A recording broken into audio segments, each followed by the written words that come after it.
I'm like, what am I doing? Yeah. Now I'm telling jokes? Jesus Christ. Yeah, and then telling people when you go back home and they've never seen you, they've never heard of you, they think you're gay. They're just like, you won't they're like, you keep flying home, you don't have any money, and you're not bringing a girl home. You have these jokes. Something. Yeah, you're hiding from something. You know? Yeah. Just come out. I remember my stepdad is yelling at me in the yard one time. Told you to come out? Yeah, I was like, I'm not fucking gay, bro. I was like, I'm just not flying some girl home that I just met. You know, just to prove to you guys. He thought he could catch you. He thought he could catch you in a lie. The worst has got to be if someone says you're gay and you are, but you don't want to admit it. Oh, yeah, that'd be like, scary. Shit. Yeah, you change your clothes, and the next day you come dressed like in a mafia outfit or something, like something to totally take them hot off the trail, you know? I remember I got on a school bus one day, and the man didn't even take us to school. He just drove us around, and fuck off. Swear to God, and then just drove us back home eventually. What's wrong with him? He didn't say anything either. Probably drunk. And when at a certain point, you don't ask. Do you have a memory where you just bombed? You know, when you're bombing, you got to dig yourself out. Have you ever one where you don't get out? Yeah.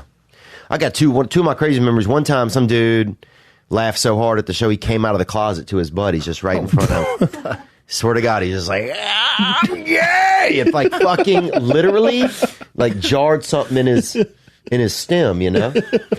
And his buddies are like, what the fuck? Dude, it's right up by the front. You made him laugh so hard, he just admitted he's gay. One of his buddies spilled not milk, beer. Yeah. You know? I'm gay! Yeah. And his buddies are like, what the fuck, dude? And it was awkward because it seemed kind of real. Yeah. So, I mean, I've had people say a lot of stuff, you're like, that guy's retarded. But this guy seemed like he might have been honestly homosexual. And then the other time that I really bombed was, because I'm not trying to fucking, you know, bringing anybody to the other side of the sexual ledger, you know? The meat, Oh, you ate them, you saying? Yeah, but You guys ate owls? Yeah. I don't think that's legal. You probably shouldn't say that on the podcast. Well, I didn't have a lot. I'll tell you this, if you want to feed a family of 4, you can't just have one owl. I will say that, though. Well, if you look at what it looks like without the feathers, it looks like a fucking demon. Yeah. You know? It's a real bait and switch, I feel like. That's one of God's hidden agendas. Well, I was talking to someone about peacocks about this, and I started talking about it on stage. I don't know. Yeah, that's a duck, bro. But it says peacock. That is something else. That is meningitis, doesn't seem I right, think. though. Go back up to the peacock picture. They have a guy just dropped that rabbit and said, fuck it. And I stopped the car to check it out. I was like, whoa. That's flirting, really, it sounds like. Flirting? Oh, if a bird like, drops a rabbit at your feet? Hey, bitch. Yeah, it's ready to fuck. Probably. Yeah, like you didn't love the French? I love the Canadians. French Canadians. Yeah, I'll take them. You love Canadians, period. I love Canadians, period. But do you love French Canadians? Yes, because they are Canadian. But French, bro. Not into French? And nobody is. They make great wine. Yeah. No, that's not true. People go to Paris every year. Yeah, but they leave. It's not the kind of place people are milling around, man. Joe's like that with putting out 2 podcasts, 3 podcasts a week. He does that many a week. Wow. Joe's got this game locked down. How's he to talk to? He just started kind of like, well, give me a little bit more FaceTime, you know? He's great. He's great. You see, he doesn't believe in Jesus Christ, does he? I don't think so. Yeah.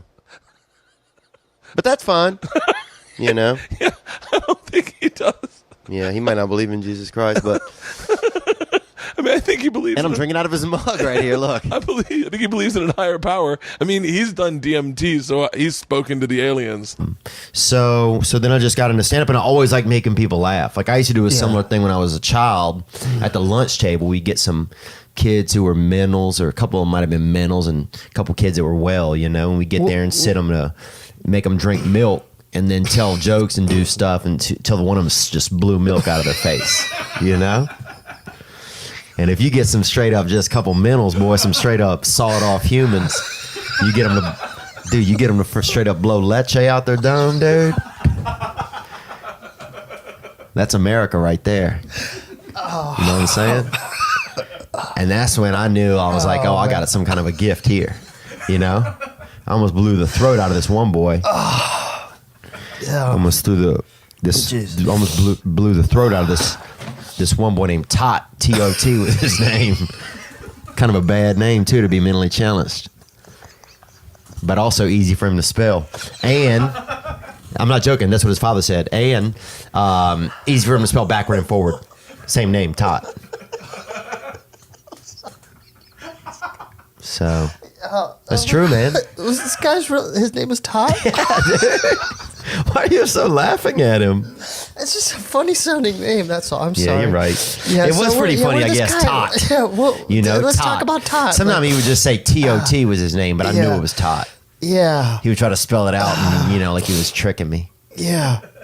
So did you do like the open mic circuit in L.A.? Yeah, started doing open mics here. Like at Marty's or where? Like at the Comic Meltdown and stuff? No, they had a place over on the west side of town. I lived. Yeah. I was sleeping under. A buddy of mine had a bed, and I was sleeping under his bed for $150 a month. Oh, wow. And sometimes even in his bed sometimes. When he would be out of town or when he would leave for work, I'd climb up into his bed, dude. And I've never been heavily homosexual, but I will say this, that there's nothing really gayer than getting into a man's warmth after he's already left the room, and climbing up into his bed. A man you don't even really know that much, but still catching that hit off of his temperature, That's funny. It's true, man. Yeah. You go over to somebody's house, dude, who you don't know that much, and when they leave the room and get out of their bed, you get into their bed. That shit'll make You never told him that, though. That shit'll make a man out of you fast, dude, or it won't. But you find out who's who pretty quick when you're doing stuff like that. Yeah, yeah. And weird place, and it's one thing that's unique to me is my childhood and my perspective of it. Yeah, it will. You grew up in. I grew up in Covington, Louisiana, and our town's famous. Lee Harvey Oswald went to our middle school. Pistol Pete Maravich lived and died in our town. Really? Two good shooters. That's the joke that I use off of that. But like Tulane University had their primate testing facility in our town. That's where most people worked at, right? So, and in 1994, like 70 infected monkeys got out in our town, and the police came to YMCA summer camp and let the oldest kids leave to help them look for these monkeys, right? Are you serious? Yeah, and I remember like guys, they had guys with like rebel flags in their truck. I'm like, it's not a racial thing, guys. These are fucking 70. These are chimpanzees and macaws that are loose around town. This isn't a gang that's moved in. But I remember me and a couple of other kids. I still remember having a wet bathing suit on, cornering a fucking chimpanzee outside of a Kenny Rogers Roasters with a police officer and 3 other kids, like, rah, rah, rah, by this drive-through. And this fucking fat elf of a woman honking at us like we're ruining her, dream shake she's buying or whatever and her fucking cornbread while we're trying to fucking save our town from a fucking... Who knows what this monkey had? From a maybe fucking yellow Planet fever. of the Apes apocalypse. Yeah, maybe something Walter Reed missed. Could have been yellow fever. Wait. I really feel like I grew up in the stray animal belt of Louisiana, and they don't really have this anymore because everybody has pets now. But they had a long time where there was just... I felt like thousands of strays running around. Like Joey Diaz, he got bit by animals. I got jumped by a bunch of cats on my birthday once, dude. I'm not even joking, dude. And one of them, I swear to God... Some of them got me on the ground, and one of them came off a fucking rooftop from next door. I swear to God, I still remember a couple of them were getting me and looking back and seeing one come from something in the air. And they had tons of stray animals where I was from. You had to infuse that in everything you did, wherever you went, or if you were going to bike or play ball. I got jumped by a bunch of Cats. And that'll make you feel like a little bitch, too. I mean, first of all, your dad's dying. And now there's cats jumping you. It's just really... But anyway, so I was like, we used to pull these bodies off of the interstate and bury them off the highway, right? Holy shit. Because dogs were getting hit there. I mean, literally, they were fucking piling up. And I remember one time we found a bunch of nudie mags in the ground. Somebody had hid a bunch of, pornography in the dirt. And I remember we got down and somebody we realized... I'd never seen any sex before, right? So somebody cut out all the pictures of the actual insertion points in these magazines. There was probably 11 pornography magazines. Club, some of the older ones. Club, finer ones, I thought, actually. Yeah. Penthouse.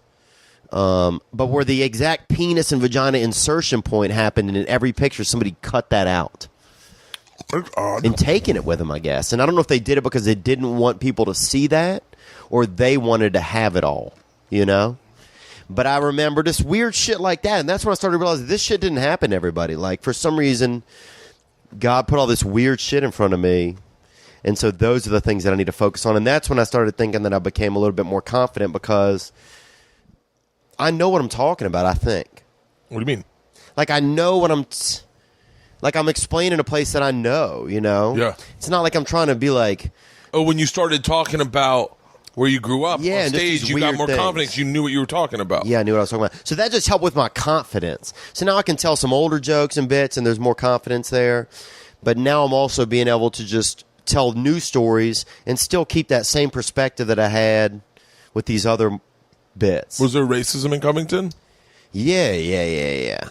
Yeah, there was a lot of racism. Dude, I remember one time, so I was friends with this kid named Devin Deku because I actually really joined Black humanity for a while when I was young. You know, I really... What's it with Black humanity? Well, just like I used to ride my bike to school, right? Because I lived in this poor neighborhood and I didn't want to get on the bus and kids see where I was from. I didn't want to get off the poor bus at school.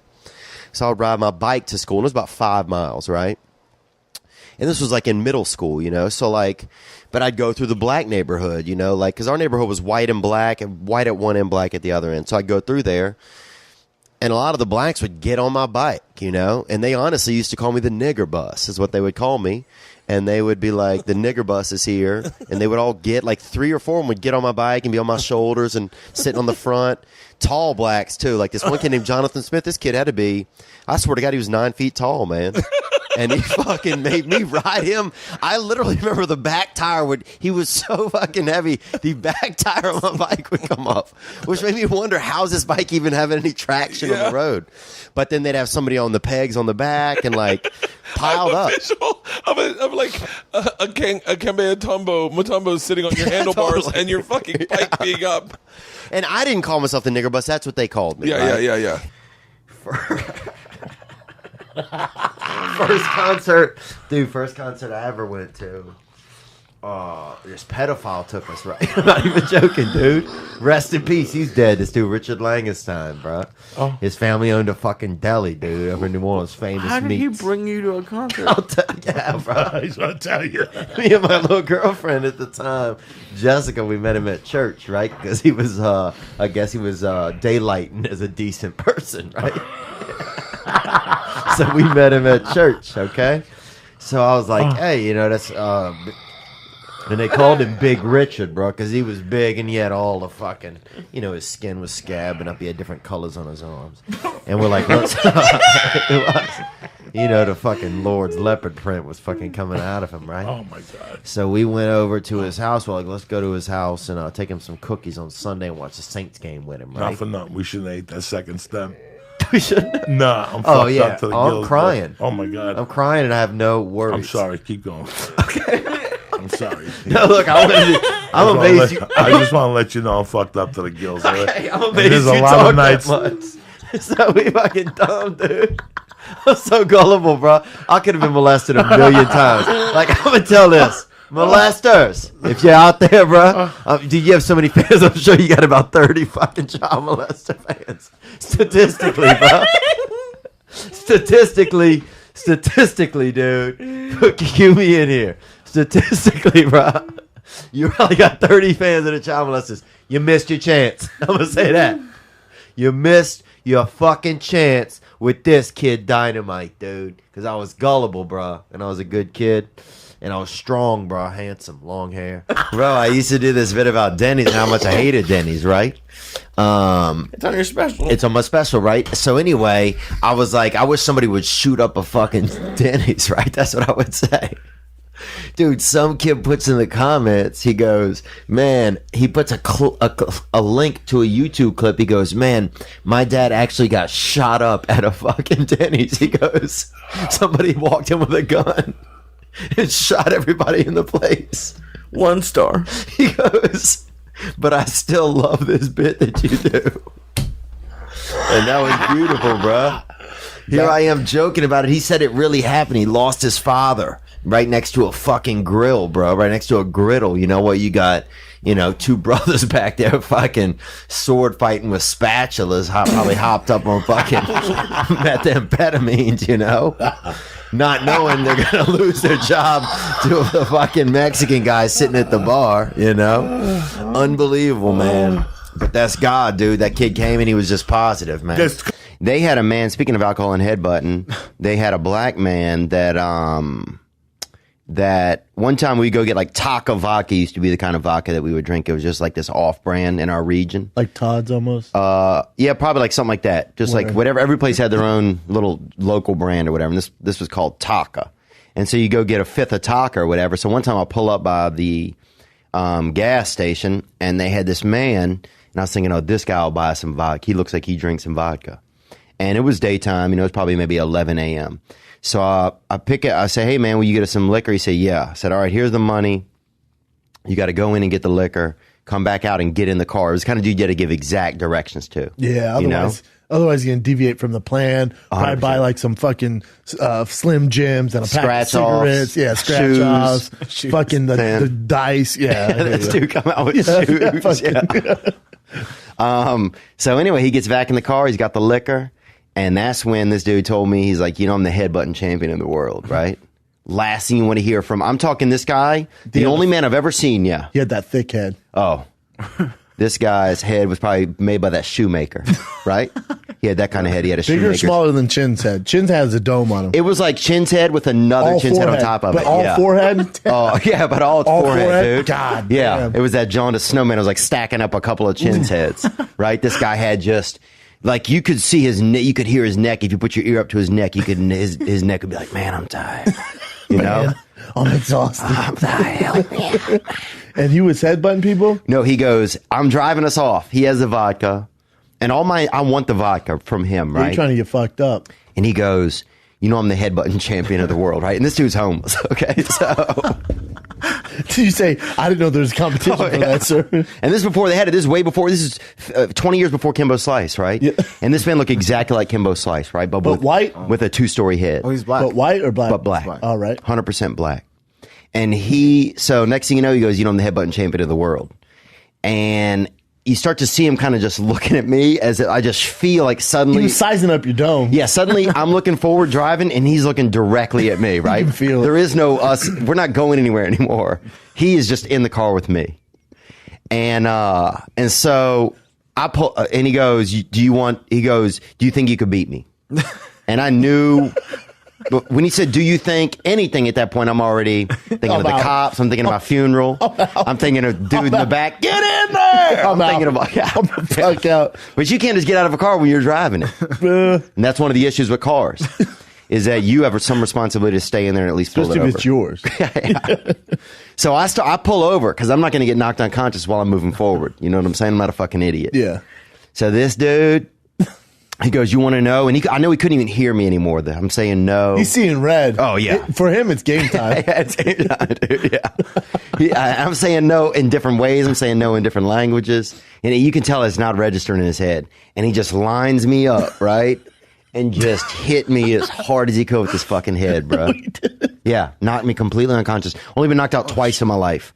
Once was actually about 3 weeks ago when I fell onto the sofa when I was wrestling with some children. The other time was when this dude, the self-proclaimed headbutting champion of the world, fucking put that one-hit sleeper on me, bro. Here's the crazy part. He didn't even touch me with his hands. Did he leave the vodka at least? He didn't even dipped out. Huh? Everything was gone, dude. Everything was gone. He's homeless, though. Yeah. That's the champ, thoh. That's the champ. Yeah. How many people can say he got knocked out by the champ? It's a kind of an honor, man. Yeah. And my first thought was, that dude is the champ. And my first thought. That's the champ right there. No doubt that man's the champ right there.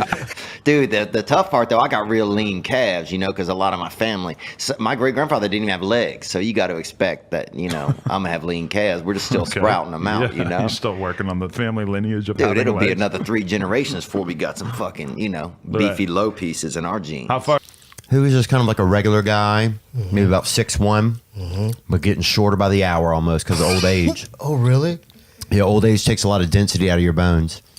That's why if you're really old, I feel like you should almost, I don't want to say like bathe in milk, but you want to get the suppositories or something. You want to Yeah. just hide calcium in your ass or whatever you got to do to bone up, you know, to get marrow heavy. I'm serious. Yeah. How old are you? I'm in my 40s. Are you really? Yeah. You look older than that, actually, dude, a little bit. No offense. Yeah. Because of the beanie? Maybe that's it. Sure. Yeah. Well, you seem like a nice guy, though. They didn't have makeovers where I'm from, dude. I remember my mom actually won a perm one time on the radio when I was young. and some other bitch from across town said it was hers. Fucking Like, bitch, they know who won. I know, You know what I'm what's saying? up, dog. Fucking They know who whores, won the man. perms. I don't trust people from Louisiana. Well, I mean, it's a hit or miss state. You know, it has a lot of. You got that dark magic. Mullets are not frowned upon. Not frowned upon at all. It's actually the go-to. Yeah, it is, dude. It's just a goatee for the back of your neck, son. I was just there, man. I was just there in Louisiana this weekend. Doing shows? Yeah, no, crawfish boil, hanging out with family. What happened, man? The shows down there go. I'm assuming since you're a hometown boy, the shows down there are pretty crunk. Well, no, it's not that good, man. It's like, you know, Is New Orleans a good spot for comedy? No. And I filmed my comedy special down there, and it was You fucked up. I son. fucked up. Why'd you do it down there? I just thought, like, I was excited. You know, my family will get to see it, and everybody will get to come. It'll be easy for my family to come, my friends to come. Was this the from home. Netflix one? Yeah. And they just didn't. I mean, the production company was not good, but it was, it just, the audience didn't know they didn't know what was going on. One lady was all dressed out in LSU shit, you know, and she's yelling defense half of the show. What the fuck? They had to throw her out. Like, get the fuck out. Yeah, like, what the fuck? I feel like the hometown's not the way to go to shoot a special. It wasn't, man. Is the show about him and his life back home? All those characters you do in your stand-up, that's the show. Like that boy Gert. Yeah. You going home, right? And you reuniting with all your all fucked up friends and just dealing with just all those stories are just heaven, dude. Dude, we had this kid in my neighborhood named Robert, and he was like, he thought he was twins that never got separated, right? And so, yeah, when he would talk, he would say something, and then under his breath, he would say it again. You like that? Oh, it never ended. Yeah. Ended. And it fucking really? scared the fuck out of everybody, bro. And he could not stop doing it. He kept doing it. like an echo. Yeah. Wow. And you'd ask him why he did it, and he said there was twins inside of him, and one of them never got out. That's so funny.